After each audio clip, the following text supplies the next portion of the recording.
آج 19 اکتوبر 2024 ہے۔ آپ دیکھ رہے ہیں جے کے ریئل اپڈیٹ میں آپ کے ساتھ طالب۔ آئیے جانتے ہیں آج کے اردو اخبارات کی اہم سرخیوں پر ایک خاص نظر۔ جموں و کشمیر حکومت نے وزیر برائے محکمہ جل شکتی، جنگلات و ماحولیات اور قبائلی امور جاوید احمد رانا کے ساتھ 2 JKS افسران کو تعینات کیا ہے۔ وزیر اعلیٰ عمر عبداللہ نے مختلف محکموں کی ترقیاتی سرگرمیوں کا جائزہ لیا۔ وزیر اعلیٰ عمر عبداللہ نے جمعہ کو سول سکریٹریٹ سری نگر میں مختلف محکموں کی ایک عمومی لیکن اہم جائزہ میٹنگ کی صدارت کی۔ اس دوران وزیر اعلیٰ نے جموں کشمیر کی ترقیاتی صورتحال کا جائزہ لیا اور مختلف سرکاری محکموں کی کارکردگی اور پیش رفت کا جائزہ لیا۔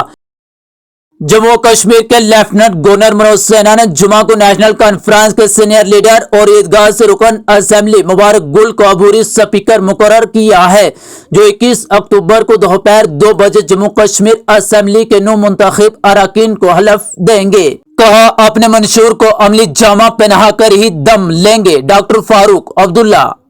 جموں کشمیر نیشنل کانفرنس کے صدر ڈاکٹر فاروق عبداللہ کا کہنا ہے کہ NC کی یہی کوشش ہے کہ جموں کشمیر کے لوگوں کی اقتصادی اور معاشی حالت میں بہتری آئے اور ہمارے نوجوانوں کے لیے روزگار وسیع موقع پر دستیاب ہوں۔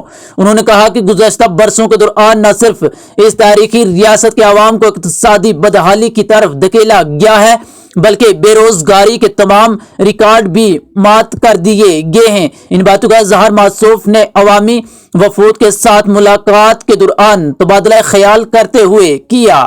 کہا ریاستی درجہ کی بحالی کے لیے قرارداد محض دکھاوا، وزیر اعظم نے پہلے ہی اس کا وعدہ کیا ہے۔ تارون چک عمر عبداللہ کی کابینہ کی جانب سے جموں کشمیر کے ریاستی درجہ کی بحالی کے لیے قرارداد منظور کیے جانے کے چند گھنٹوں کے بعد BJP کے قومی جنرل سیکرٹری تارون چک نے اس اقدام کو دکھاوا قرار دیتے ہوئے کہا کہ نیشنل کانفرنس محض عوامی جذبات کے ساتھ کھیل رہی ہے اور یہ سب سیاسی چالیں ہیں۔ تارون چک نے کہا کہ وزیر اعظم نریندر مودی اور وزیر داخلہ امت شاہ پہلے ہی جموں کشمیر کی ریاستی حیثیت کی بحالی کا وعدہ کر چکے ہیں۔ کہا NC کو دفعہ 370 کی منسوخی کا پہلے ہی علم تھا، پارٹی نے بھاجپا کی حمایت سے اکثریت حاصل کی۔ انجینئر رشید کانگریس نے اسمبلی انتخابات میں ناقص کارکردگی کی جانچ کے لیے کمیٹی تشکیل دی۔